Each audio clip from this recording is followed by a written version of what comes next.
From Pod World headquarters, this is the Carolina Insider from Learfield. We're back. Time for another edition of the Carolina Insider. Jones and Adam here with you. Adam is on Zoom for this episode. I'm sick.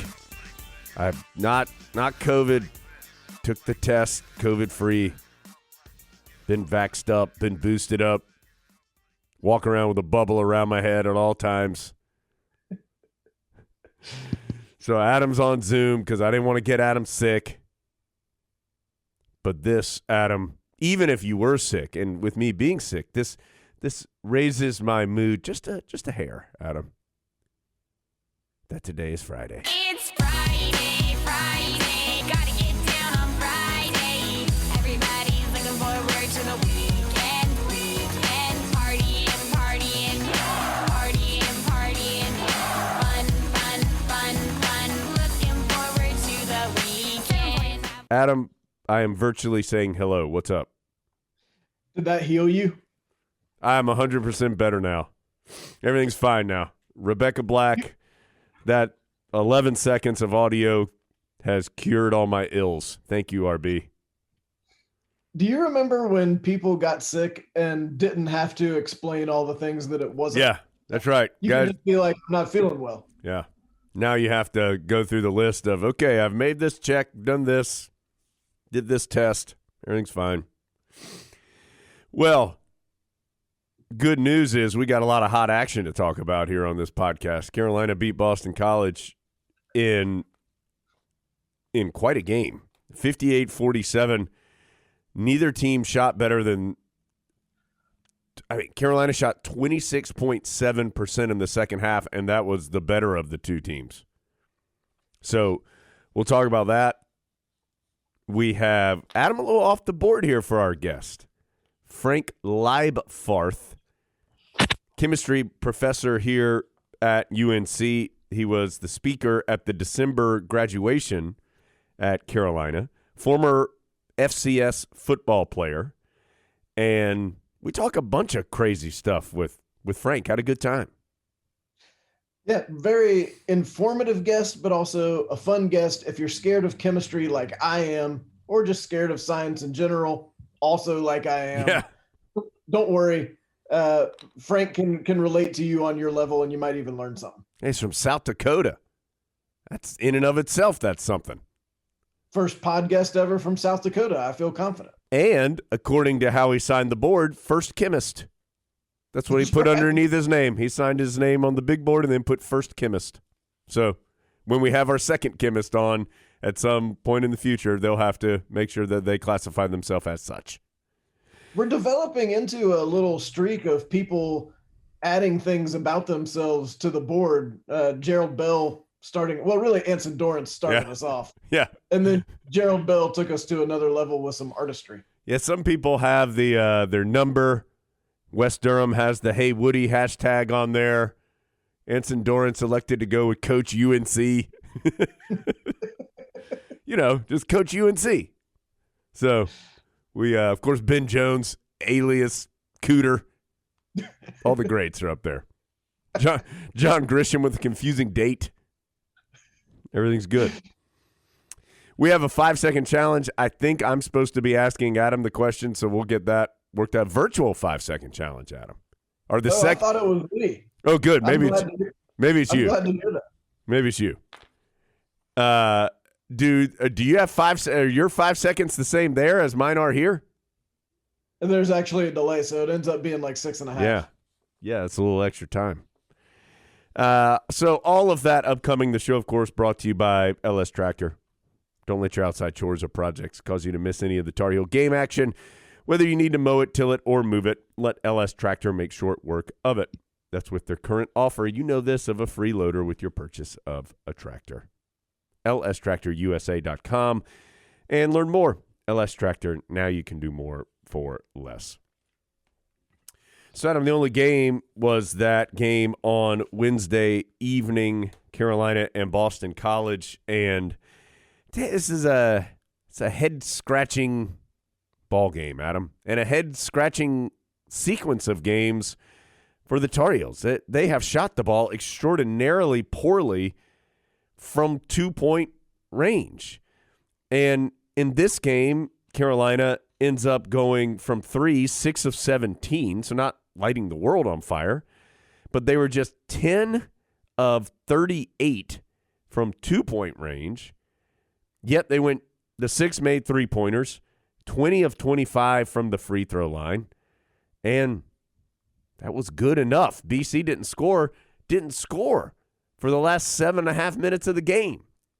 And so Carolina just able to outlast Boston College in a game that I think, honestly, the Tar Heels don't leave feeling like they played very well. Even defensively, Hubert Davis said afterwards that he did feel like Carolina did some good things near the end of the game, but for a majority, he thought BC was just kind of missing shots. And so at the end of the day, Carolina won the game, and that's all that matters, but certainly it was not an attractive performance.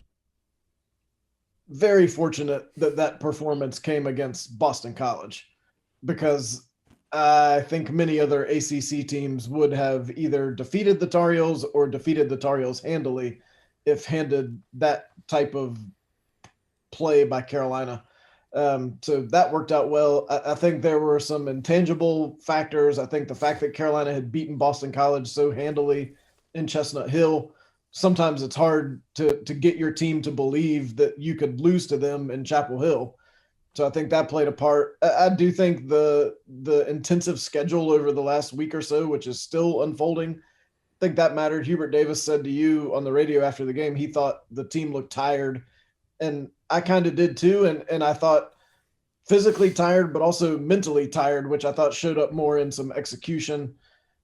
And you mentioned the 2-point shooting problems. I mean, your numbers aren't going to be real good when your best guy is 1 for 10 and all those shots are 2-point shots.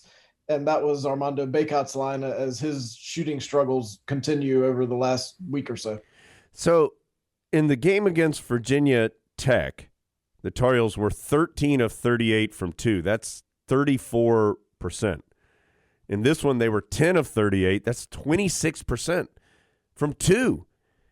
And Adam, I think the weird thing is it's not like Carolina's chucking up a bunch of guarded 18-foot jump shots that are these 2-pointers. I mean, there were some jump shots in the game that were long twos, but a lot of these misses are right around the rim.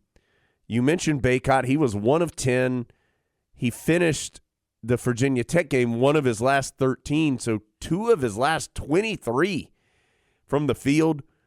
This is a guy who had led the ACC in field goal percentage all year long. He was shooting well above 60% coming in to the Virginia Tech game, and has just, for whatever reason, had a tough time getting the ball in the basket. Now, he has had, as we've talked about, I think, a couple of times, he has some soreness in his right thumb that happened at some point during the Georgia Tech game that occurred in Chapel Hill. So he's had it wrapped at times. He had it wrapped some during the Miami game, some during the BC game. I would assume that is bothering him some. And Hubert Davis said, and Eric talked about this on the broadcast too, also, if there was any question before Armando Bacot went 29 and 22 against Virginia and then 29 and 12 against Georgia Tech, he's going to be the number 1 bullet point on the opposing team scouting report. And so he is getting all the attention from the other team's defense. They are trying to make it as difficult as possible to, A, get him the ball, or B, when he gets the ball, for him to have a clean look at the basket. He has been solid at the free throw line this year, 4 of 6 in the game against BC. Not terrific, but not bad.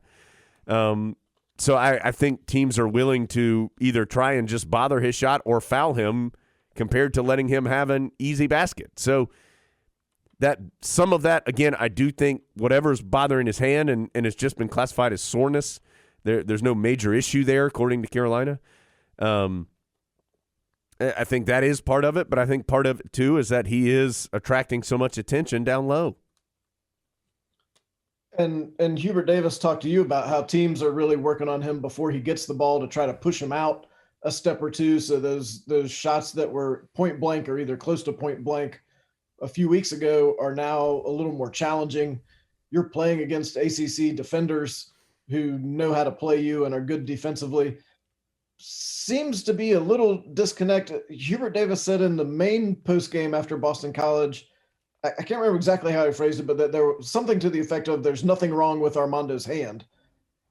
I took that to mean like there's not a specifically classified injury. Right. But as you use the word soreness, which I think is right. I mean, you don't wrap your hand for looks.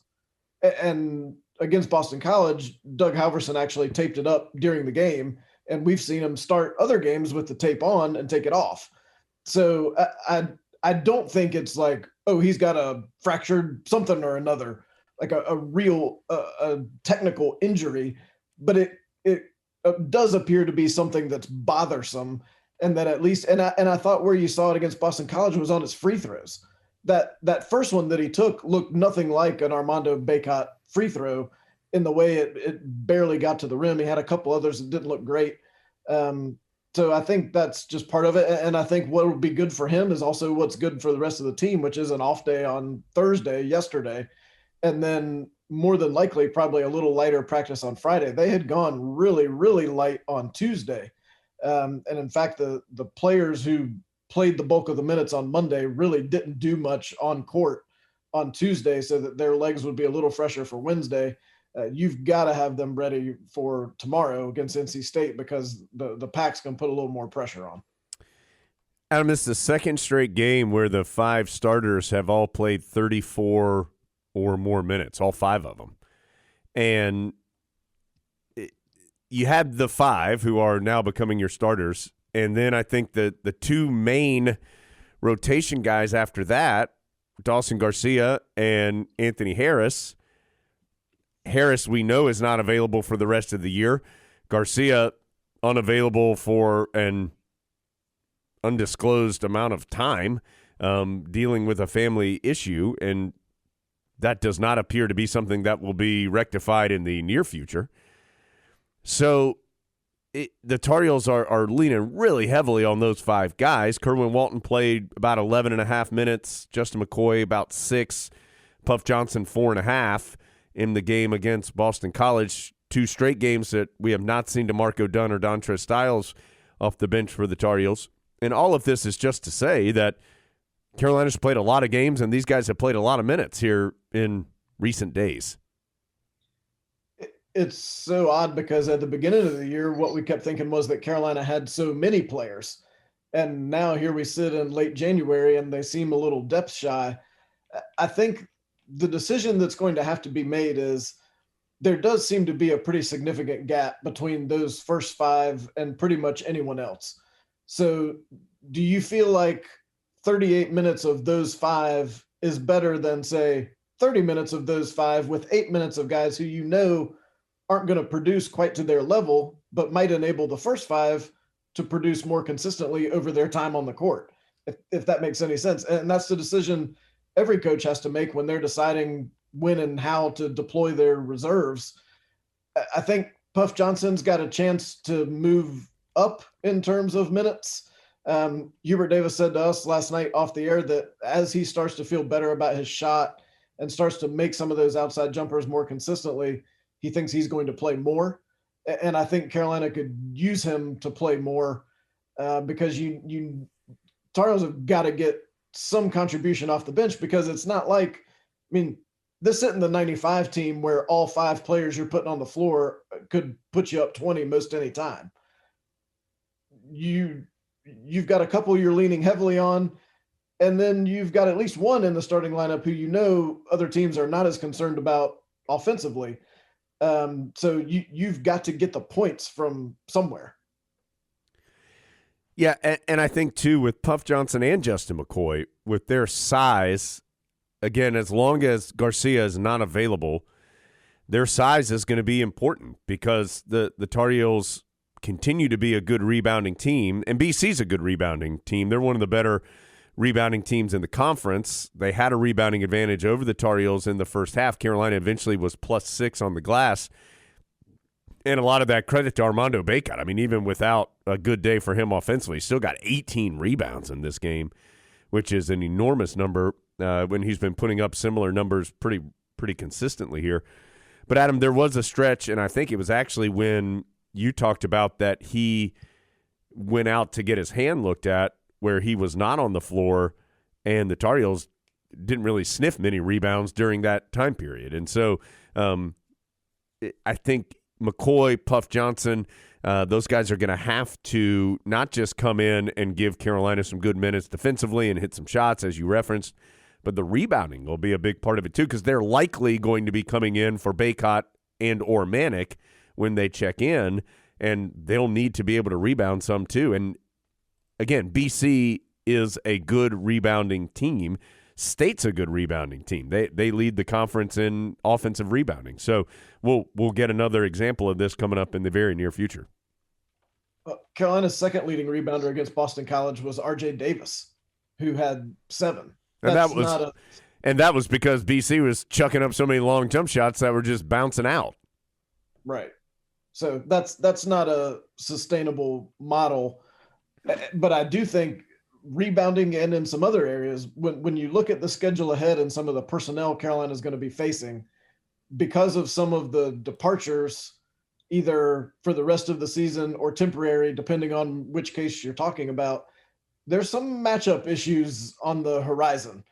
And it's going to be interesting to see how Carolina chooses to manage that, because you're now getting into a tougher part of the ACC schedule with a very different roster than what you thought you had. And you don't have the ability to be quite as flexible as you thought you were going to be. And that's going to be tricky, because there's some tough matchups in the future.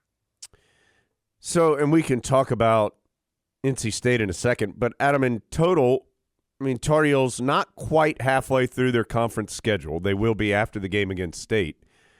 And they're sitting there at 6-3 in the ACC and 1 game out of first place. Now, they still have they play Duke twice. They still play Florida State, who's in the upper half of the conference. They play Louisville twice. They go to Clemson. But they also have another game against Virginia Tech. They play Pitt. They play State twice. All those teams are in the bottom portion of the league. Syracuse is in the bottom portion of the league. They still play them. I mean, as we've said, the league is not very strong this year. And I say that twofold. One, I think there's plenty of opportunities for victories there, but there aren't plenty of opportunities for quality victories there. I mean, the games against Duke will be incredibly important. The game against Florida State, I think, will be a really important one. The road games, particularly, Louisville, that feels like a big one when you're going on the road to play that game.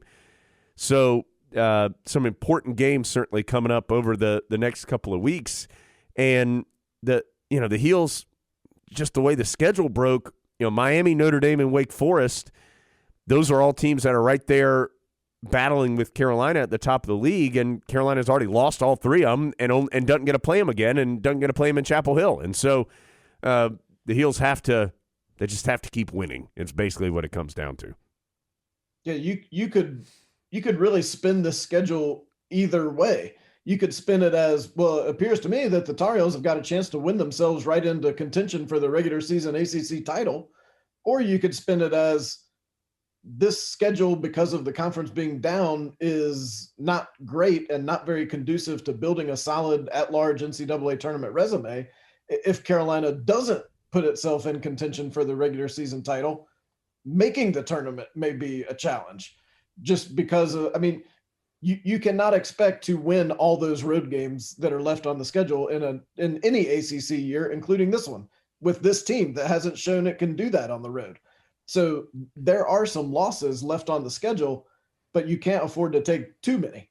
And that's also why Carolina being so good at home has been important. Tar Heels so far have held serve in Chapel Hill, and that's going to be an important part of the resume if they can keep doing that.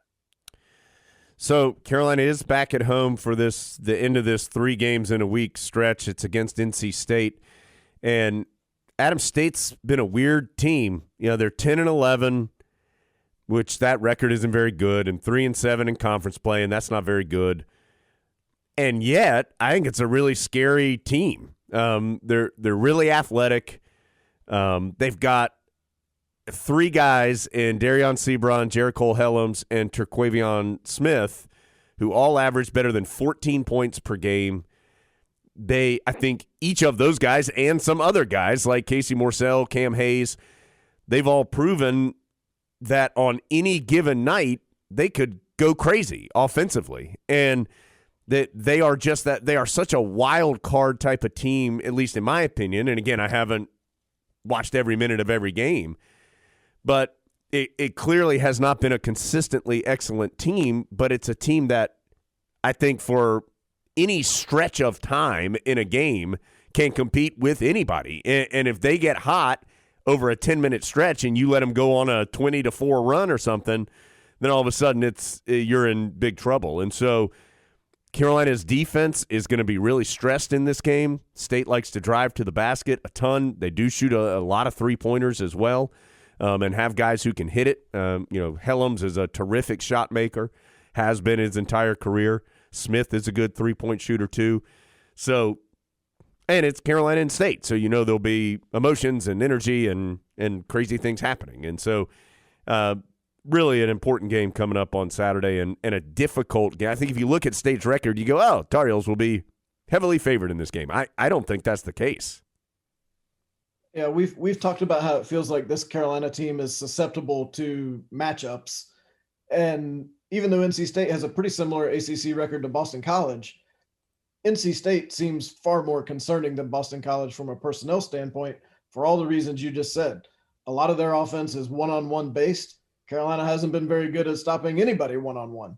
They've been one of the best three-point shooting teams in the conference in league games, and Carolina occasionally has struggled with stopping that. They force quite a few turnovers. Tar Heels can sometimes get a little careless with the ball. So these are all things that make you a little nervous. They're not very deep, and neither is Carolina. So if either side gets in foul trouble, that could be important. But Carolina is going to have to defend individually better in this game than we've seen them do at other times, including recently at Miami, for example, or at Wake, or even there were some breakdowns against Boston College. That's got to be better against State because that's all they want to do. And the Tar Heels are not going to survive Baycott going 1 of 10 in this game and win the game. State is not big. Manny Bates, their projected starter at the center position, got hurt just not even a full minute into the first game of the season. Ebenezer, I believe it's Dewano, is their big guy, and he's a good shot blocker, younger player, but somebody, Baycott will have an experience edge on him for sure, but he's got to be able to complete the transaction here on his plays in the paint, because it has been obvious over the last two games how much that affects Carolina's offensive ability in total when he isn't able to finish around the rim. NC State with Manny Bates would have been a pretty legit team in this ACC, I think. Yeah. I mean, Manny Bates isn't Wilt Chamberlain or anything, but in a year where the big man roster is kind of depleted in the conference, he would have given them a legitimate option. And you're talking about a team for sure in the top half of the league with him, but of course they are not with him. Adam, anything else from you, BC, NC State, Tar Heels in general? They then go to Louisville, which is in a bit of disarray. They just fired Chris Mack, and so who knows what will happen there. And then this really difficult stretch of games as far as the amount of games and the amount of time will come to an end after those two. Then you play Duke on Saturday and Chapel Hill the next Saturday. So, but anything else from you as Carolina faces State coming up tomorrow in the Smith Center?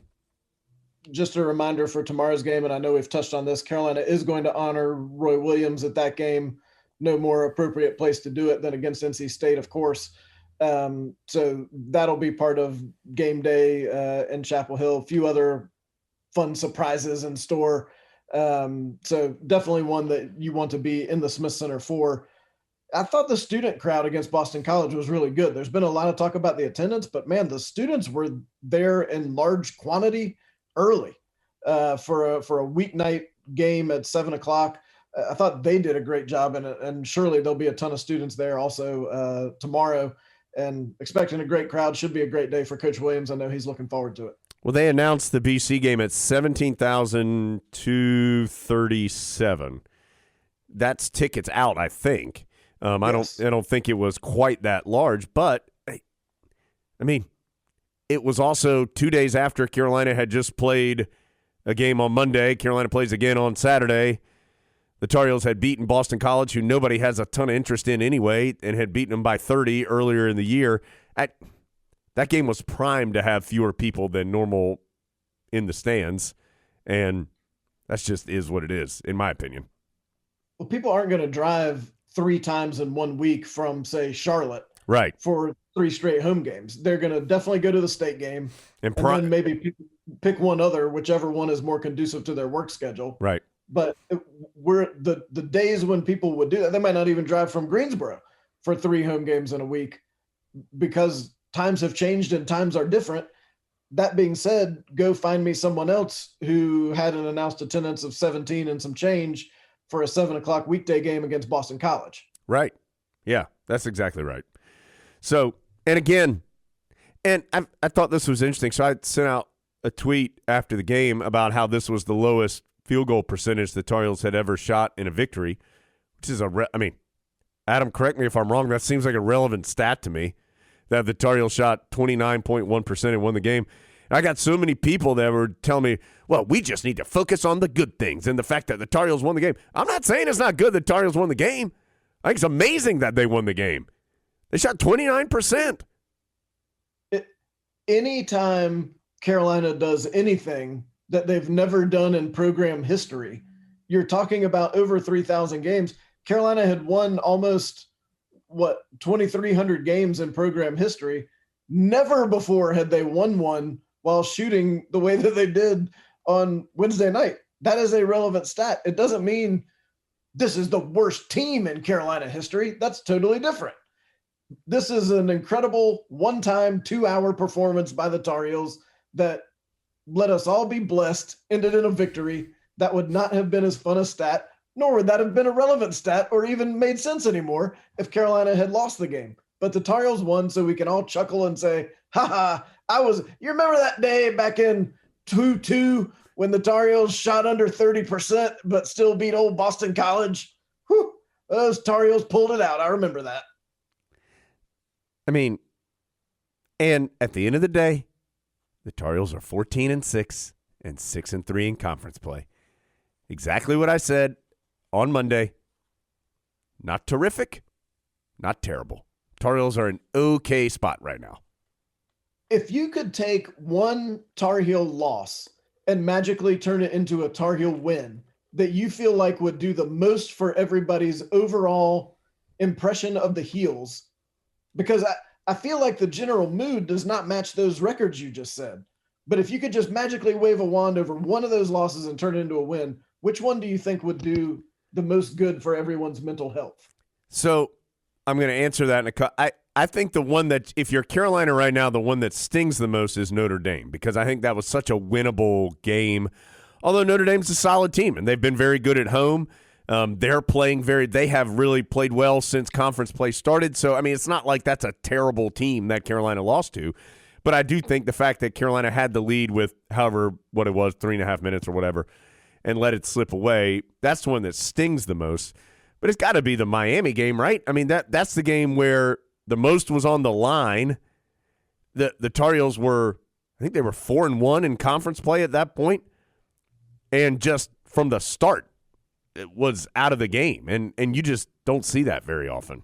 To me, that's the one. I mean, I guess Wake, you could maybe say the same thing, although that game was much more competitive for 15 minutes. But having those back-to-back, I think, was the problem. Yeah, I think that's probably right. I mean, I guess by pure analytics, maybe the Wake game might do more for you because they're more highly thought of presently. I do think if I couldn't pick a conference game, it's got to be Kentucky, because it feels like that's where that's kind of staggered people. And it'd be nice to have that chip on the resume of a win over Kentucky rather than feeling like the resume is lacking in some way. It'd be nice to be able to point to something and go, well, but remember, they did beat fill in blank, in this case, Kentucky. I don't know that, remember, they did beat Miami. I don't know that that carries quite the same weight, but I'd rather be higher up the ACC standings. Before we get to our interview, a reminder about our friends at Janney King auctioning off a package that includes 2 tickets to the Carolina Duke game. That's the game that's coming up next weekend, so a week from Saturday.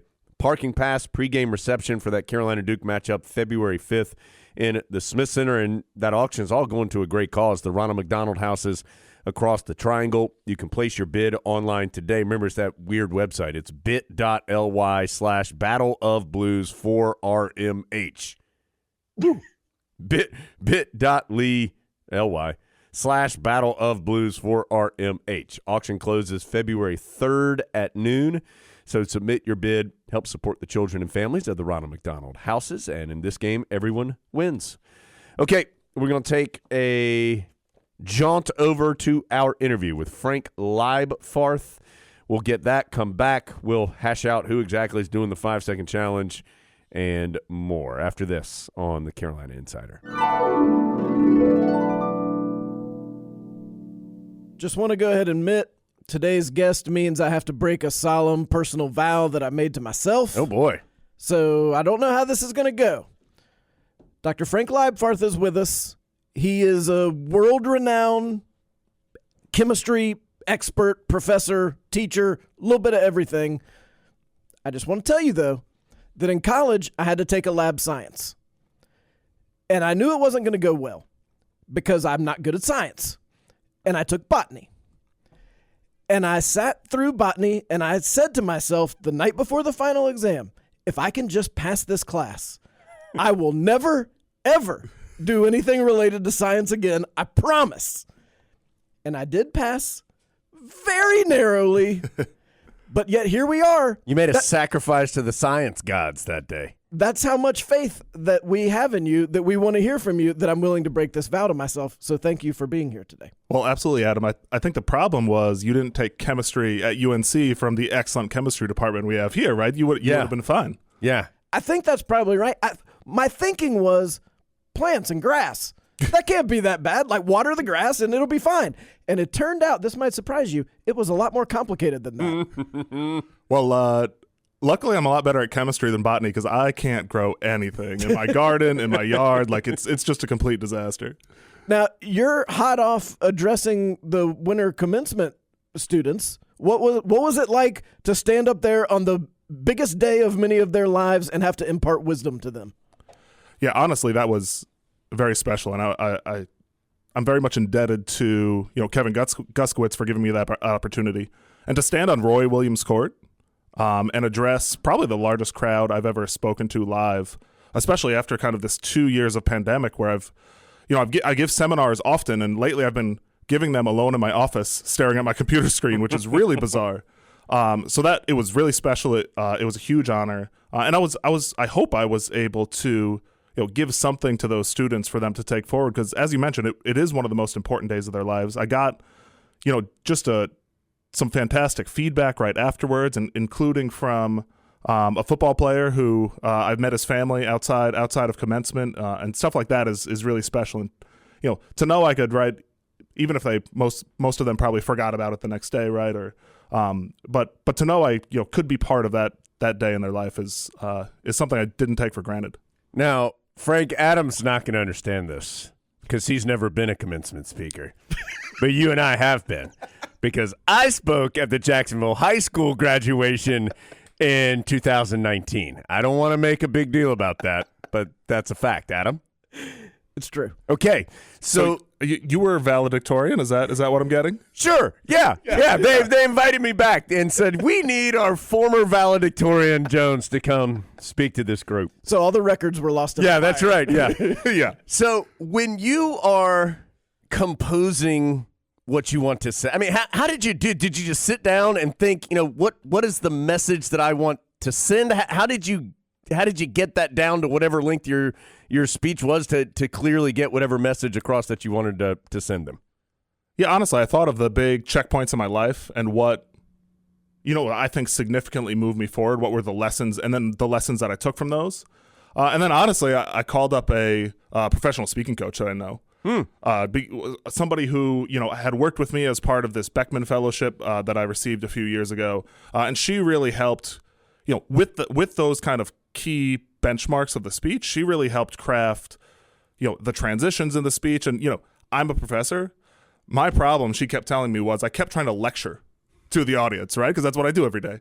And she really taught me how to take the messages I wanted to communicate and personalize them for the audience in a much more real way than I usually do when I'm explaining the Stille reaction right in my organometallic chemistry class. So what are the bench points or benchmarks of your life that have moved you forward that you wanted to pass on? Yeah, the 3 lessons that I spoke about. The first was learn something really well. Coming out of undergrad, you think you know a lot, and you do, right? Know a lot than a large portion of the population. But I kind of communicated that if you take one thing and learn it really, really well, that can become a superpower. So especially in today's kind of information age, where all the kids, especially graduating now, right, grew up with technology at their fingertips. Information that you can learn on Google in 20 seconds is not valuable in the modern workforce anymore. So that ability to learn something really well and then take that skill and apply it to different problems is really important. And that's kind of what I do as a chemist, right? My superpower is polymer chemistry.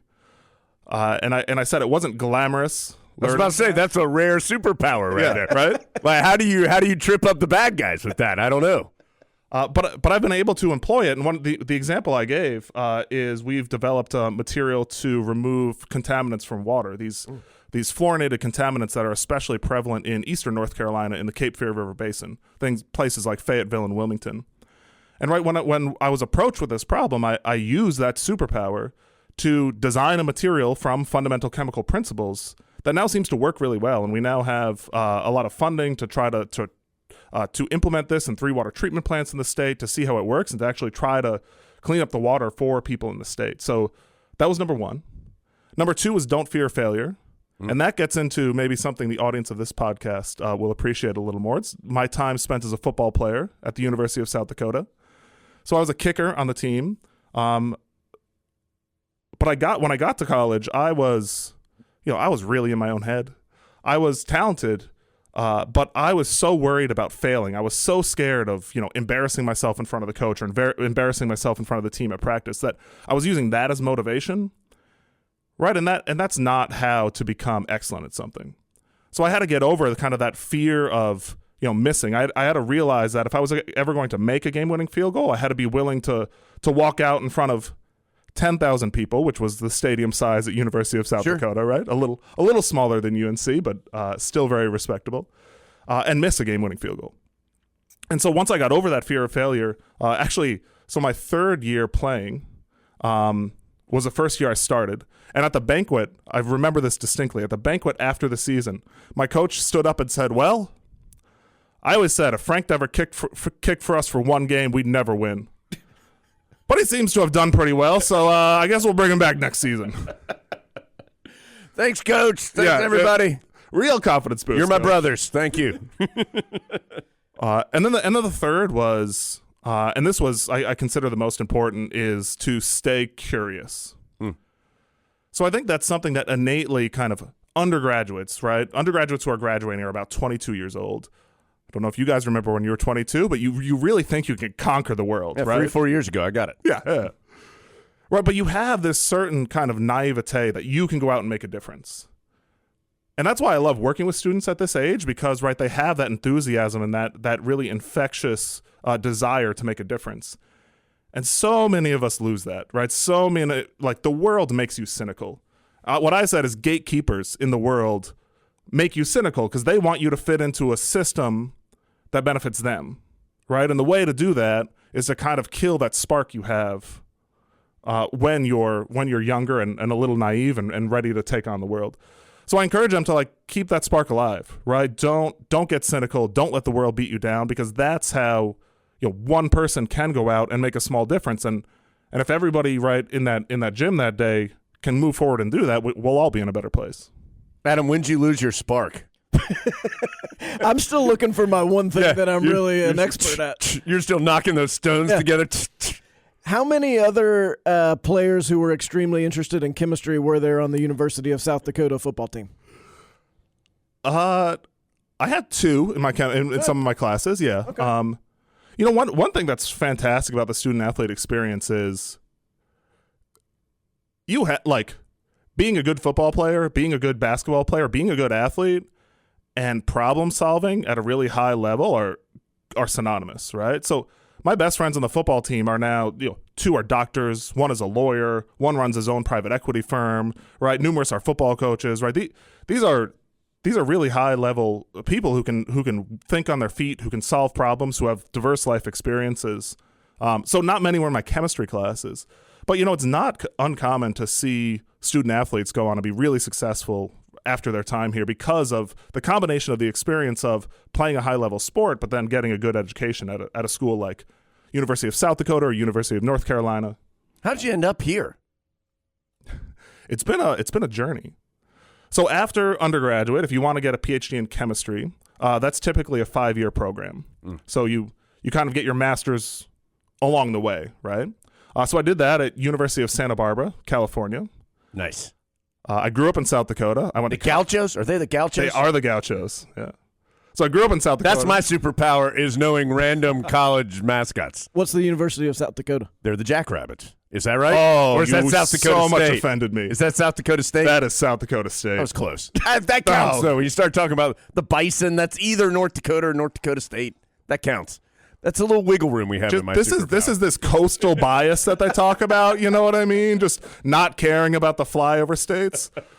University of South Dakota is the Coyotes. Coyotes. That's a good one. That's a tough one. That is a tough one. All right, I'm sorry. I interrupted you. Count It's Santa like in Barbara. Varsity Blues. Oh, yeah. That's how you can remember West Canaan, yeah. Love that movie. Oh, me too. We did a full movie review of it, but that's for another We time. did a whole podcast on that, but no big A rewatchables type episode. Exactly. Yes, That's exactly. our superpower. Cal Santa Barbara. Sorry, I cut you Santa off. Barbara. Okay. I grew up in South Dakota. I went to college at South Dakota. When I realized that, the great thing about chemistry grad school is they actually pay you to do it. So, for the work you do, either teaching or doing research, you get a stipend. It's not enough to save money, but it's enough to live on, and they pay your tuition. So I was like, wait a minute, I could get paid to live in some place that's warmer than South Dakota? So I applied to a bunch of schools. I got in them, and I only visited schools in California because I knew where I was going. So I did 5 years in Santa Barbara. That was a great experience. And then I went for my postdoc. So a postdoc's kind of like a residency for medical students. It's to gain extra experience before you go on and try to be a faculty member. So I did that at MIT in Boston. So we lived for 3 years there. When I say we, it's my wife and I. I met her in undergraduate, so she's also a South Dakota native. And then after my postdoc, chemistry faculty positions, when you specialize as much as you do through those kind of 8 years of education after undergrad, you have to be pretty flexible with location because, it's like, who is hiring a polymer chemist that 1 year, right? And the thing with a faculty member, if a faculty member starts at an institution, I might be here, till I'm well past your guys' age, right? So it's Easy. those positions don't open up very often. So I applied broadly. I interviewed broadly. I had a number of offers, and then this one, and this department really stuck out. I mean, our chemistry department, depending on what you look at, is ranked somewhere between 10 and 15, right? It's a really high-level chemistry department, a really big chemistry department. We educate a lot of undergraduates. About 10,000 undergraduates take a chemistry class every year. And then we have a really good graduate program. So this was really a no-brainer when it came down to it. What sticks out to you about growing up in South Dakota? I feel like that's one of those things that I have a picture in my mind of what it was like, and it's probably not like the real thing. First thing that comes to mind, it's cold. Yeah. And windy, which as a kicker, not great. But I went to college in a dome, so that helped. Yeah. We played in a dome, so that helped a lot. What sticks out is it's, when you're in the middle of the country like that, right? I grew up in a town of about 15,000 people. And, I'll bring in this coastal bias. Right out here, you have a town of 15,000 people. But then kind of between the next town, there's often suburbs and houses and things. If you have a town of 15,000 people in South Dakota, you got nothing you got cornfields for 40 miles in all directions, right? So it's somewhat isolating in that way, but that really breeds a strong sense of community. So, right, I knew, and my family knew all the other families in town. We knew their grandparents. We knew them when they were having kids, right? I'm still really connected to that university. When I was commencement speaker, they had, right, an article in the local paper that, a native from Yankton, South Dakota is commencement speaker at UNC. So that sense of community I really valued, and I find my wife and I look for that in each place we go, and we've really started to build it here, which is nice. And then also the other nice thing is growing up in a small town, I got to do everything. I mean, at one point, I was big into soccer. I obviously played football. I played basketball for a little while, but that didn't go so well. I ran track. I was in theater. I was in like communication, right, clubs. And so I just got to do everything. And that diverse experience, I think, has helped me moving forward. When you're trying so many different things, what was it about chemistry that made you realize this clicks with me and I understand this and want to do this for a very long time? Yeah, so it took a while. In high school, I hated my chemistry class. And then I had a chance to take AP chemistry. I was like, no way, I'm not doing that. But I was always good at math and science, so my parents didn't go to college, so I didn't really know what to do. So I figured I should probably stick to math and science because I'm good at that, and people seem to get good jobs when they do that. So I went to college. I started taking classes, and it was really that second year organic chemistry class that caught my attention. Organic chemistry, it has a bad reputation. Out on the chemistry streets. That's right. But it's this really interesting mix. It's chemistry, right? You really have to learn kind of clear fundamentals, but it has a really strong artistic component. You're drawing molecules in 2 dimension, but you have to imagine how they look in 3 dimension and how they fit together with each other, and you kind of build them like Legos into new molecules. And I just found that combination fascinating. And then it gets kind of selfish, so I wanted to travel because I grew up in South Dakota, didn't get out much. I couldn't travel during the school year because I played football. So I went to my organic chemistry professor and I was like, I like this. I'm kind of good at it. I want to travel. I don't have much money. Can I get paid to go somewhere in the summer and do this? And he was like, oh yeah, you should check out these research programs. So I found out there's these research experience for undergraduates that will pay students to go different places in the country, right, to do chemistry research. And I applied to 10 of them, got rejected by 9 of them. But the one I got in was by far the best one I applied to, weirdly. It's Columbia University. So I moved to New York City for the summer, and that, both being in New York City, learning I could get paid to do this, especially in graduate school, and then the chemistry there and a high level research environment really intrigued me. It was intellectually stimulating. It was kind of competitive, so it got that competitive gene that I had in sports going, and it was a lot of fun. And that's kind of when I knew, I feel like I could do this for a long time. It's one thing to be able to do research in a very specific field like you do, and it's another thing to be able to teach it very broadly to even some people like me who might stumble into your class by accident and might be completely overwhelmed. How do you manage to balance the fact that you are a world-class expert in this thing who also has to be able to teach it to 20-year-olds who probably are not world-class experts in this thing? It's not always easy. You're welcome in my class anytime, Adam, by the way. I only want to come on the first day. I feel like after that, I'm out of my depth. Jones, I don't know if you're welcome. No, that's all right. I'll learn. Just commencement speakers. Yeah. We know. No, but it's, the first few times I did it, it was really a challenge because I was like, after kind of 8 years of education after undergraduate, as you said, I'm so in the weeds that I don't kind of remember what it was like to be that student in that initial class. But, after a little bit of practice, communicating with the students, and then one thing I always get in my teaching evaluations is, he's an okay teacher. He's very enthusiastic. So that's kind of what I bring to the table, right? I'm really enthusiastic about chemistry. And I think the students feel that, right? They feel it's genuine. They feel I want them to learn this stuff. And as with anything, right, it's kind of a journey, right? I ask my students from the start, like, hey, I want to get better at this, right? I want to get better at teaching. I can only get better at teaching if we work together and you tell me what you don't understand when I explain it to you.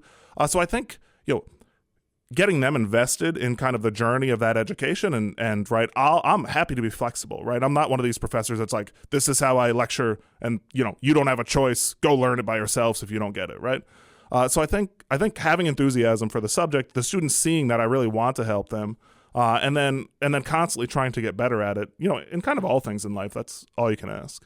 What's some feedback you got from students about teaching them that made you realize, I never had really thought about that before. I am going to change the way I do this? Two things come to mind.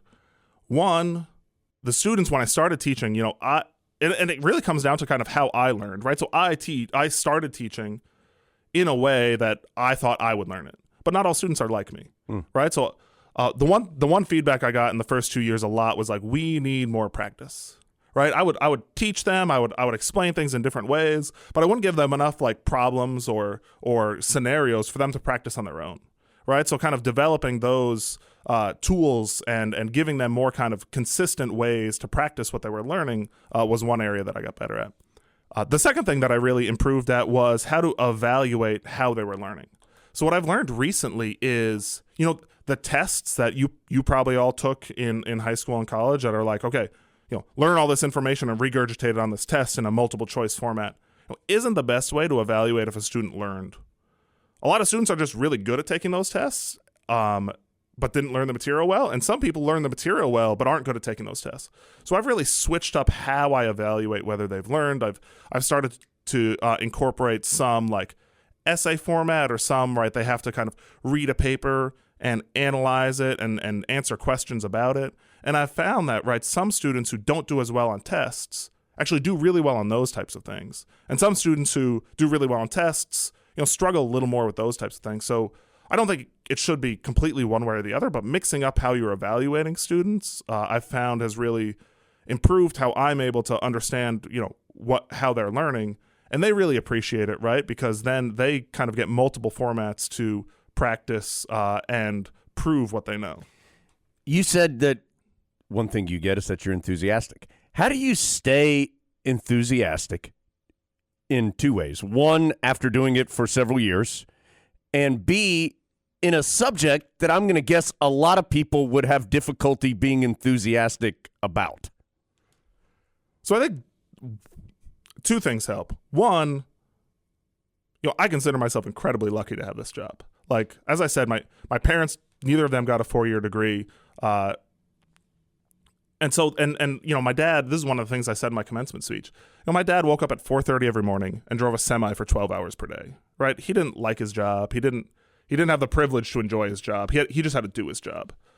And it gave me the opportunity, right, to do all this exciting stuff I've done and be here with you guys. So I really try to keep in mind that, like, I get paid to keep learning every day, to do cool research, to interact with young people. Like, I get to have my career also be personally fulfilling and also hopefully, right, make a difference with some of the technology I'm able to create. So I try to, just stay grounded in that way and realize that, right, like, it could be way, way worse. The other easy way to keep enthusiastic is really the research I do.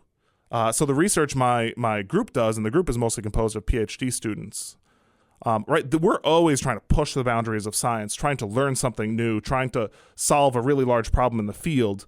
And that's just inherently exciting and enthusiastic. And that honestly is a majority of my job. So I'm kept enthusiastic by that all the time. So then walking into a class of, freshman chemistry students, right, I kind of carry that over. And that enthusiasm, honestly, in that way is pretty easy to keep up.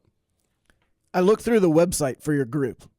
I didn't understand a lot of the words on there, but the one impression I did come away with is this seems like a much more fun group than I would have expected. Like, they're not going to let me come be part of it, but it seems fun. Like, it seems like they're having fun. How do you cultivate what seems to be a pretty fun environment in what I think of as being a very serious, straight-laced, by-the-book discipline? Yeah, that's one thing I'm really proud of, and I work really hard on keeping the culture in the group positive and encouraging, while still keeping, right, a high level of scientific rigor in it. So I have a group philosophy statement, and the first thing it says is we want to be one of the most creative polymer chemistry groups in the world, right? So that is our stated goal. And I think, the people in my group obviously want to be a part of a culture like that. But we want to do that, and actually learned a fair amount of kind of leadership and mentorship skills from reading and listening to coaches, because coaches, right, they're trying to build a program that makes each individual as great as they can be, but also makes the combination of those individuals greater than the sum of its parts, right? And it's very similar with running a research group. So right, we have a stated goal to be really excellent, but I don't think suffering is necessary to get to that goal, right? So we obviously know we have to work hard, but we also have to support each other. We also have to encourage each other to be better and help each other be better, right? So it's that process of learning that we try to focus on, not the product. And by focusing on process and trying to create a positive process and an encouraging process where, right, we are open to give criticism to each other, but it's not in like a degrading or demeaning way. The same way that an athletic coach here will want their senior players to help mentor their freshman players, and sometimes that means telling their freshman players, hey, you're doing this wrong, right? You're like, this is not the way to go about this. But you don't do it kind of in a demeaning way. You do it because you want them to be better, because when they're better, that helps the entire team and you're better. So that's a philosophy that we try to take and instill. And I'm not perfect at it. No coach is perfect at it. I'm getting better at it every year. But that's how we try to go about building that kind of culture. Okay, can you give me the explain it to me like I'm 5 years old version of the technology that you have to fix the water problem in Fayetteville and Wilmington? And as a secondary question, do Brita filters work for water? Are they useful? Perfect. The first question I was going to ask you is, do you know what a Brita filter is? I do. Awesome. So basically, you guys are on the same level. I'll just get out of the way and let you two chemists talk. Yeah, let's just fix this water issue, Frank. All right. So first question, what is in your Brita filter when you pour the water over there and it goes through something, right, and comes back out, is what's called activated carbon. Essentially, it's charcoal, burnt wood. And a bunch of contaminants stick to that, and then the water comes out the bottom, and then you can drink it, right? And so that we call a granular resin, that burnt charcoal. And so what we did is we kind of engineered a different granular resin, similar to activated charcoal, works in the same way. You pour water on top of it, it goes through the column, it comes out the bottom. But we tried to make this specific for the contaminant that is in the Cape Fear River. And that contaminant is abbreviated as PFAS. I don't need to go into that anymore. But we essentially looked, as chemists, we looked at the chemical properties of that PFAS molecule, picked out two in particular. One is just an anion, a negative charge. So we thought, well, negative charges stick to positive charges. We'll put a positive charge in our resin. That's actually what most commercial resins are. But then we also kind of looked at the other side of the molecule, and that had a bunch of fluorine atoms. And, I knew through some of the previous work in my group and in the field that fluorine atoms like to stick to other fluorine atoms.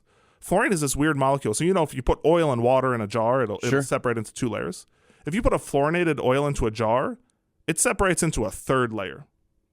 It doesn't like water. It doesn't like oil. It likes itself. Adam, you're like a fluorinated. It's like when I go in a room. Yeah, that's right. Sorry, that got me. So we incorporated that, right? We took advantage of the fact that fluorine likes itself and incorporated fluorine moieties into that resin also. And so what we found is it was more than an additive effect, right? So you have the anion sticking to the cation, you have the fluorine molecules liking other fluorine molecules, but actually when those are both in the resin at the same time, you get something that's greater than the sum of its parts. So that's the kind of the design principle we used to make this resin. And we found through our tests that it seems to work really well and considerably better than what is on the market currently. So how long did it take you to come to these conclusions? I mean, because you just explained that in 2 minutes, but I'm guessing that was years of work. Certainly it was years of work to prove that it worked. The idea was actually one of my colleagues. Often the best ideas start kind of from a really naive place. So we had somebody that came to our faculty meeting that explained this problem of these molecules in water in eastern North Carolina. And my colleague looked at me and she's like, a hydrogel sucks up water, hydro water. Can you just make a fluorogel that sucks up fluorine? And I was like, well, that's just a really good idea. I mean, it became much more complicated than that, right? Because there are much more design elements than just that. But it was that seed of an idea, that really kind of started me down this path. So once I had that seed of an idea, coming up with kind of the first material to make, that was kind of a few week process. And again, that is because going back to the idea that you should learn something really well, right? For normal people, that would have been years-long process. But I'd spent, at that point, 10 years learning polymer chemistry really well. So I had all this knowledge that I could draw on to come up with that solution pretty fast. Now, making and testing those materials, that took about 2 years to get the initial data that, wow, this really seems to work. And then in the year and a half since then, what we've been doing is taking that material that seemed to work well and trying to put it in a geometry that is very similar to a Brita filter, right? Trying to engineer geometries that are very similar to what works in the real world to see not only does it absorb these molecules out of water, but does it absorb them fast enough? Does it absorb them, efficiently enough to really work? Is that, what's a better feeling? Game-winning field goal, or when all these years of work and this works, you've done all of this work and research and you pour the water over your Frank Brita filter and there it goes and there it works. That's got to be quite a feeling. Oh, it's a great feeling. I'll have to say, in the moment, the game-winning field goal. Yeah, there you go. I made one kind of to end the game at Colorado School of Mines in the second period of overtime, right? And when your whole team jumps on you and you feel like you're going to get crushed, there's no better feeling in the moment than that. But kind of the long-term Did y'all do that when you poured the water for the first time? Everybody dogpiled in the lab? Your chemists don't get quite that excited, We also don't have layers of pads on. But they kind of the continued, and it comes down to, I think it's a difference between in the moment excitement and the long-term fulfillment of, as you said, right? Years of work paid off, and it really seems to be going. But it's in science, there's always the next thing to do. It's oh yeah, this worked. Oh, now we have this next experiment to see if this next thing will work, and right? So we're still, eventually I would love this to be a commercial product people can buy. But, we're still kind of years away from that. So it's this constant fulfillment over a long period of time, which honestly is better, right? Because chasing that high of a game-winning field goal might lead you to dark places because it's hard to achieve that kind of high often. So yeah, for a lifestyle, this is better. I want to circle back to your one question about will a Brita filter work? Yes. So a researcher out of Duke University, who was part of the PFAS testing network that I originally developed this material in, she found that Brita filters and fridge filters work quite well to take a majority of PFAS, especially the considerably dangerous ones, out of water. So they don't take them completely out of water, but they will lower the levels, depending on the molecule, between 40 and 80%, to a point where almost always in North Carolina, they are safe for human consumption. So I would recommend, especially in eastern North Carolina, that everybody use a fridge filter or Brita filter if you have it available before you consume the water. But that does seem to be pretty effective. Doesn't Colorado School of Mines have that really good coach? Or there's something really unique about him or something? He never punts. Something like that. Oh, I haven't followed them lately. Okay. I will say their stadium is one of the coolest places to play. Really high elevation, but beautiful view of the mountains. Okay. All right. When you're looking down the road, and you just said, doing this is years away. When you have a goal that's years away, how do you figure out what you want to do on, Wednesday? I'm not going to achieve it tomorrow, so why go in? So this is actually I think this is one of the things that differentiates somebody that can do science at this level from people that can't. I see it in my students, right? Often you have a goal, but it is a slog over, let's say, on average, 3 years to finish a project. And having the commitment and the vision to know that kind of your work on a daily basis will get there is really challenging. I mean, both mostly mentally, right? Kind of, it's hard to get yourself up every day to do that. So that's why one of the things I push in my group, and I actually got this from my high school football coach. Hope my group doesn't listen to this because now they may take that less seriously. But it's just get better every day, right? Because if you concern yourself for about 3 years from now, every morning when you wake up, you'll drive yourself crazy. But if you just focus on going in and learning one thing each day and doing one, positive experiment each day, right? That's an attainable goal. And I say 5 years to get a PhD is a long time. If you learn one thing each day over 5 years, you're going to know a lot of stuff. So that's how I try to, coach my students to do that.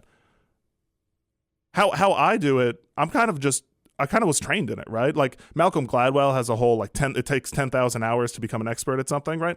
And 5 years of graduate school, if you calculate the hours, is right about 10,000 hours, right? So you kind of hit that point where now I know how to do this. I trust myself, right? I've done this now multiple times, so I trust I'm going to do it the next time. And you kind of learn, I think similar to sports, you learn to see failure not as failure, but as a reason to learn, right? So if something doesn't work, it's like that's almost more exciting because then I can learn from it. Rather than, right, if you always succeed, life kind of is boring. Gotta love the process, Adam. Yeah. As somebody who's been from coast to coast and also in the middle of the country and seen a lot of different places, one thing we always talk about is it's so cool at Carolina that we get to talk to people who are the best in the country or the world at whatever they do, like talking to you. And I don't feel like we'd get to do that at a normal place. What is it about Carolina that attracts all these people and all these different things to this small little place here together? Well, it's a southern slice of heaven, No, I mean, this state takes its higher education very seriously. I've noticed that from living here. So this is the first public institution of higher education in the country. People are very proud of that. And, my wife and I remember in our second year, we wanted to take a road trip to the beach. So we're driving to the beach and we stopped in Goldsboro to go to a little biscuit shop because Southern biscuits are amazing. That is one great thing about living here. And, I was wearing a UNC shirt and the lady at the counter was like, oh, you go to UNC? And I was like, oh, I'm actually a professor there. She's like, oh, wow.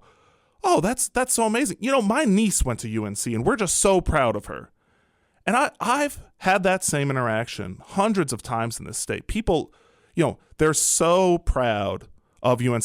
Part of it is the sports, but part of it is, right, I had a relative that went there once, right? And this is known in the state and in the nation as kind of this beacon of public education. And it comes through, the state actually funds us pretty generously compared to a lot of other state schools. I think it could be improved, but looking broadly, it's still pretty generous. And that again is because, right, the politicians in the state, right, are really proud of, the institution that is UNC and also NC State and the other UNC schools. So I think that comes across, right, to people like me, right, to people like me who, have established expertise in a certain area and want to figure out where to do it, right? And it's kind of like a critical mass issue. Once you attract enough good people, other good people want to come there, right? And then you have a snowball rolling down a hill, right? That just keeps gathering snow. So that's one thing I've noticed that is different than South Dakota or California or Boston, is kind of, right, this institution is not only part of Chapel Hill. It's really part of North Carolina as a whole, and that, I think, permeates a lot of what we do here. Appreciate Frank Leibfarth's time and our interview with Frank, as all our interviews are, brought to you by Independent Insurance Agents of North Carolina. Texting while driving takes your eyes off the road for about 5 seconds, and at highway speeds, that's like driving the length of a football field with your eyes closed. Trusted Choice Independent Insurance Agents of North Carolina want you to stay safe behind the wheel. Put down that phone while you're driving. Let's have a hands-free NC. To learn more, find an agent near you. Visit trustedchoice.com/go-heels. All right, Adam and I talked about it during the Frank Leibfarth interview. We went offline. We were in multiple places at once. We were interviewing Frank Leibfarth, but then we were also talking while the interview was running about who is doing the 5-second challenge. We have come to the conclusion that Adam is the question asker this week, and I am on the hot seat. Adam, let's go.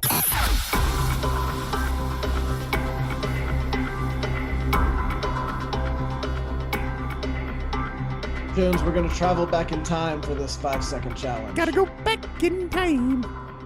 I don't know if you know that this season marks the 40th anniversary of the 1981-82 National Championship team.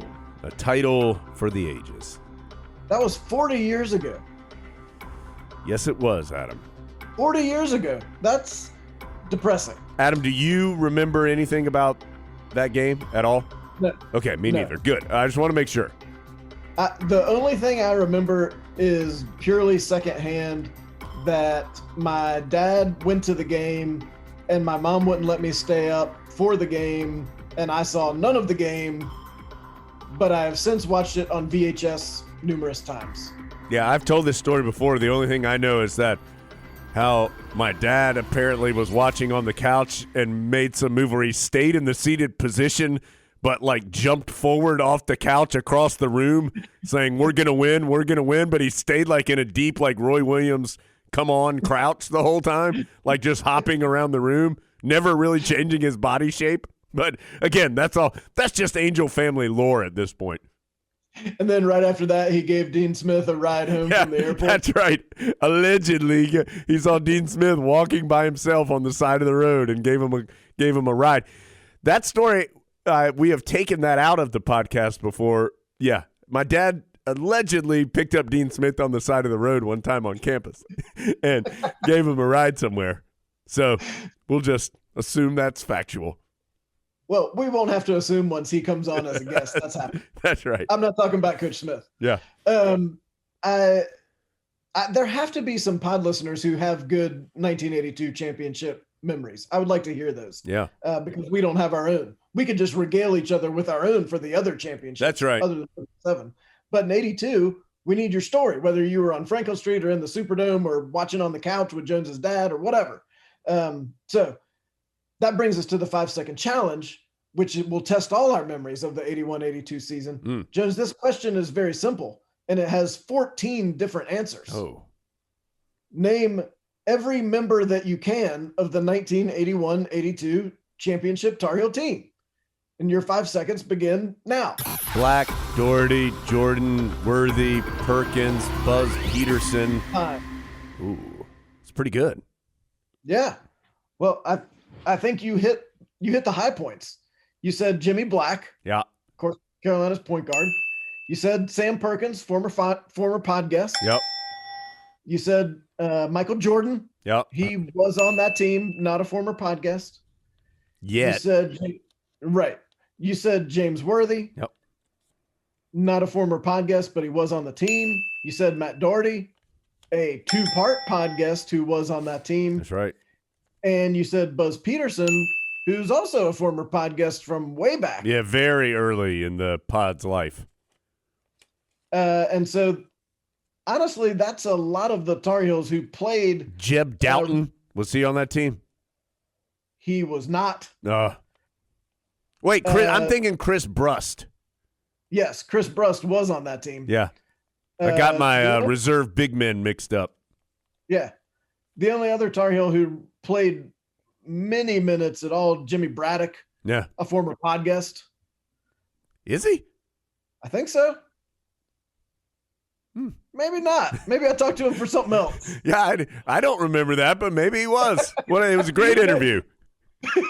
Maybe I did it when you didn't come in. We're going to put out a pod without Jones. Don't tell him. Maybe I talked to him for something else. That very well could be. But Chris Brust played in that game, right? But like 1 minute or something. Yeah, he did. Yeah. Jimmy Sorry, Braddock. I'm holding on to Chris Brust here, Adam. I just want to make sure everybody knows that Chris Brust played in the 1982 National Championship game, guys. All right, Jordan. But let me tell you about Chris Brust.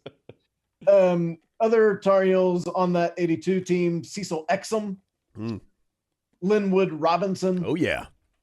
Jeb Barlow, Warren Martin, John Brownlee, who transferred. Come on, John Brownlee. Come on. You're on the championship team, then you left. And fan favorite, Timo Mäkinen. Oh, yeah. Timo. Boy, Warren Martin, was he a redshirt freshman or something that year? He played in 19 games. Really?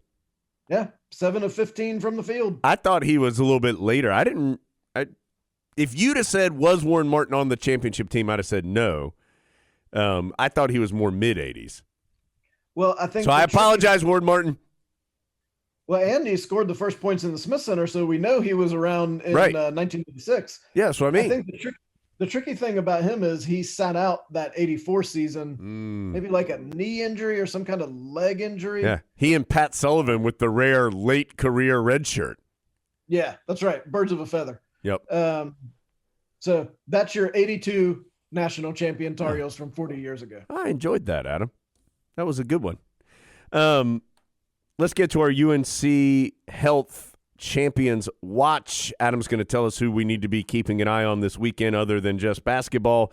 It's brought to you by UNC Health, dedicated to caring for champions of all kinds and to help keep you in the game and at your very best. You can see their lineup at unchealthcare.org/sports. Couple different things to watch this weekend. It's ITA kickoff weekend for both tennis programs. The women on Friday and then the men on Sunday.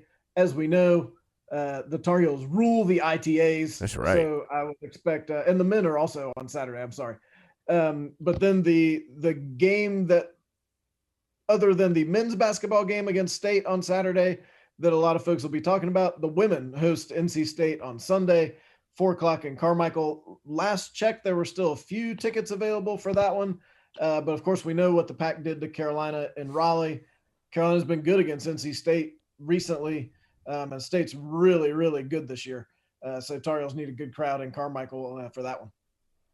It'd be nice for the Tar Heels to have one of these marquee games at home. I feel like all of the big games that they've played have been on the road. Notre Dame, Georgia Tech, who's very good, NC State. So nice for Carolina to have a big game at home. And as Adam referenced, maybe that Carmichael crowd can help the Heels, who are very good this season. But NC State is competing for a 1 seed right now in the NCAA tournament. Carolina's building. There's no doubt that Courtney Banghart has improved the program dramatically over the last couple of seasons. I don't think they're where they want to be ultimately, but they're getting closer, and a fun team to watch. They've gone through a little bit of a dry spell offensively here the last few games, so see if they can get on track as well coming up on Sunday. All right, let's get to Adam's list.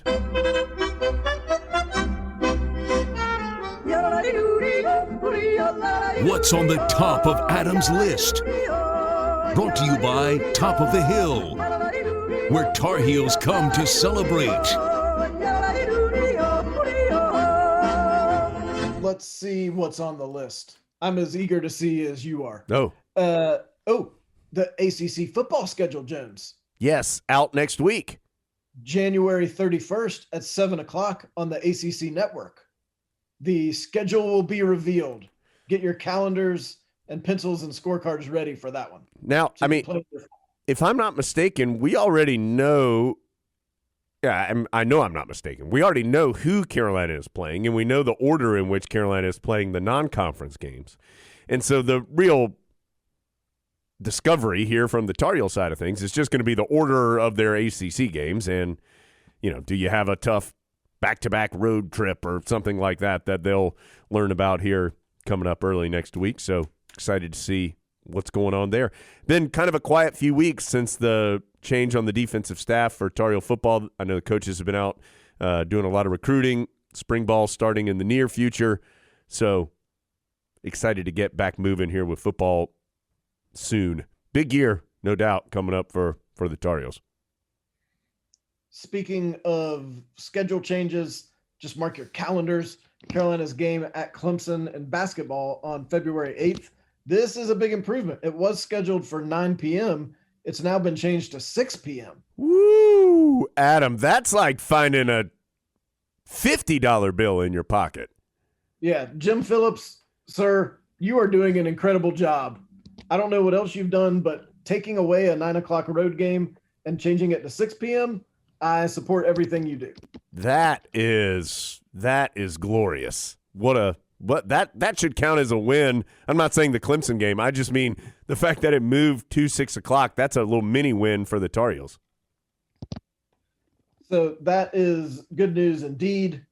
A lot of people, Jones, are furious with you for playing these ads at a high volume like the young whippersnapper that you are. Yep. And hurting their ears while walking on their lawn. Yep. So a couple different things. One, I don't have control of the volume of the ads, of those ads. I have made the request to the pod overlords who do have control of the volume of those ads. And Miles. Yeah, Miles. As with most things, Miles is in charge. And have been assured that the that the volume of said ads will be less. So, Adam, I've got a great idea. There was, of course, an ad before the show started. Hopefully that one was a little bit lower.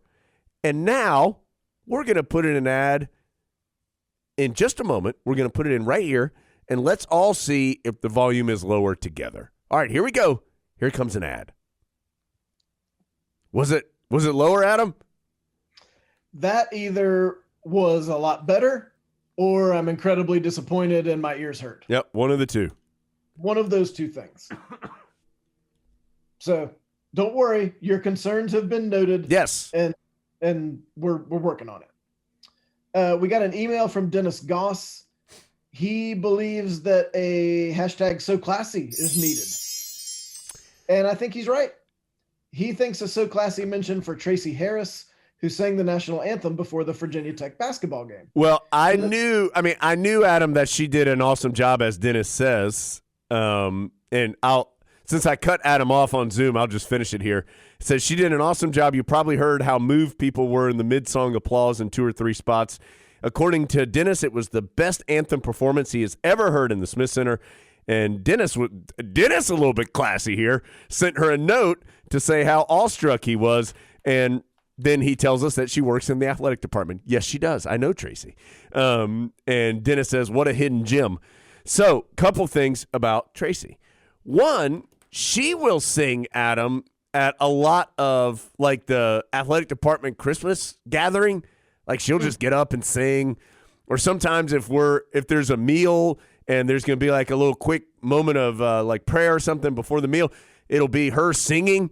And I mean, it blows me away how she can just hop up there and be like, Lord, and it's awesome. And it's like, no matter what, it's always awesome. And so Tracy Harris, someone that we already knew was awesome and everybody else got to see was awesome. Terrific singer, just a first-class person as well. And Adam, I knew that it was impactful when I looked across the court to my wife, who was wearing her mask, but I could tell she was tearing up a little bit. Even from across the court, I could tell that she was tearing up a little bit during the national anthems. That's when I knew it was a good one. I think just in general, live national anthem singing always better. It just seems a little more special for some reason. No, absolutely it does. I think weekend conference games, let's just make a rule right now, Adam. Weekend conference games or like a big non-conference matchup. If, the Heels are hosting Kentucky or, I don't know, somebody else in the Smith Center that might be a big conference, or even like the Big Ten Challenge game, like big non-conference game or a weekend conference game. Let's just have somebody sing the national anthem. It absolutely, it gets people energized. And Dennis is exactly right about the mid-song applause, and she got a great hand, Tracy did, when she finished. So I do think that's right. And I'm in support of your plan. I'm not willing to sing. But, for example, sometimes the Steep Canyon Rangers come. Yeah. People always like that. Are they the dudes who play like the funky instruments? Yeah, the funky instrument dudes. Yeah. That's always an option, too. Funky instruments. So that's our plan for the national anthem. Last thing on the list, several people sent this to us. Some local news.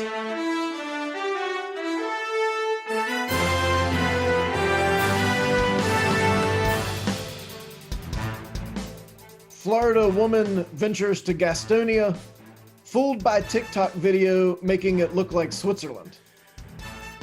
This is a lot happening here. I don't understand this story at all, Adam. This is from WBTV. A TikTok video influenced a Florida woman to visit what she thought was a small village in Gastonia, North Carolina, surrounded by snowy mountains. TikToker Olivia Garcia said, Gastonia sounded like a Disney movie, right? Like a little town out of a Disney movie. Olivia, did you listen to the British Brooks pod? Did you listen to the AJ Blue pod? Did they say anything about a little village? Olivia and her family were in the Carolinas to check out the recent snow. Now, I don't understand that. Wait, they just drove up to look at snow? They're from Florida. And I guess they were like, guys, look at that. It's snowing. How about we pile in the camper van and go up there and take a gander? So they're in North Carolina to look at the snow. And when she saw the video, she convinced her family to make a stop. Olivia says, I was like, oh, wait, can we make a pit stop in this place called Gastonia? Because I just saw this TikTok and it looks so pretty.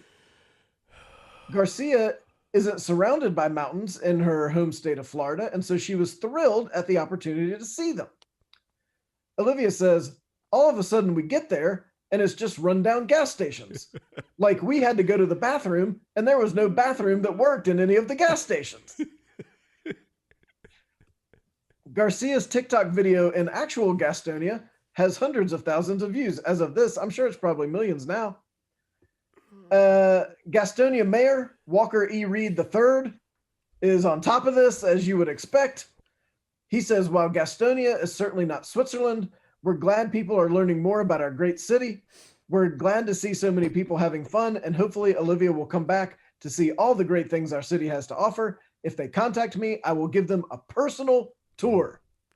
That's a big time PR spin there by Mayor Walker Reed III. So Olivia says she may come back to Gastonia to take him up on that tour. And who knows, maybe you'll hear more from her in the future. But I don't like, you had TikTok, so clearly you had the internet and a phone. But you didn't think to check, wait a minute, are there mountains in Gastonia? Yeah, this doesn't look like the Sound of Music. What's going on here? I mean, I know we're of a different generation, Jones, but I just don't believe everything I see on TikTok, and this is why. That's your loss, Adam. Hey, I have a question, Adam. We got an email from Michael Gaskins who says he wants us to do Karate Kid for a Roadhouse Challenge. Wax on, wax off. We've done that. Yeah, Michael, I thought you were in the 100% club. We did. Did you skip some? Because it kind of seems like you did. We did that. We did Karate Kid right at the beginning of pandemic. April 14th, 2020. Yeah, right at the beginning of pandemic. Michael Carter was on that episode. I think that's when. That was when he was in his car. Yeah, and Jeeps were going by, and he was a little distracted, but still enjoyed talking to us. And we talked about the Karate Kid. So I know it gets tricky with those pandemic episodes, but those still count for the 100% club. I've had like 3 people tell me with Armando Bacot on such a great run here this season that we should talk to Billy Cunningham. I'm like, great news. We did. That was in the summer of 2020. I tried to get Jones not to do an episode today, and what we should have done is put back out Billy Cunningham and the Karate Kid and like put them together. Yeah. Like, all right, we've had so many requests. We went ahead and did it. Yeah. This was our Adam said, Jones, you're sick. You don't have to stay on this grind. And I said, Adam, sometimes I get sick. I just keep going.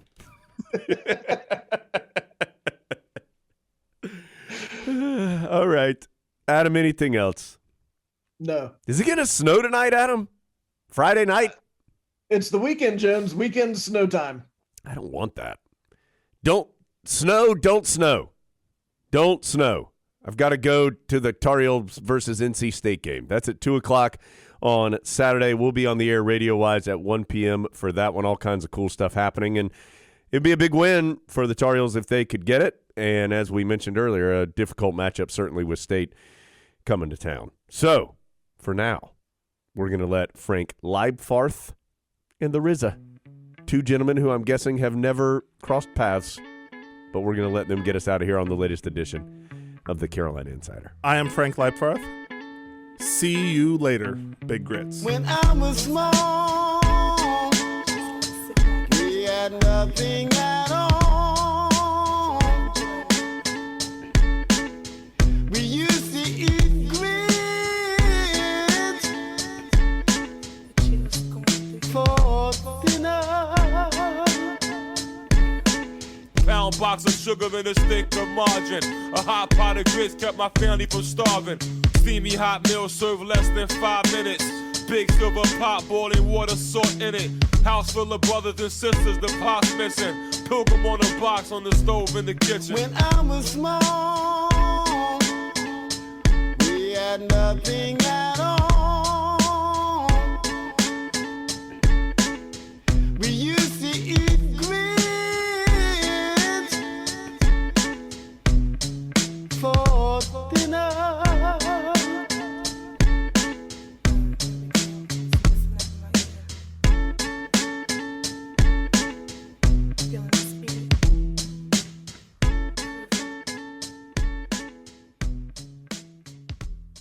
See you later, Big Grit. The preceding has been a Learfield presentation of the Tar Heels Sports Network. Sports Network. Sports Network. Sports Network. Sports Network. Sports Network.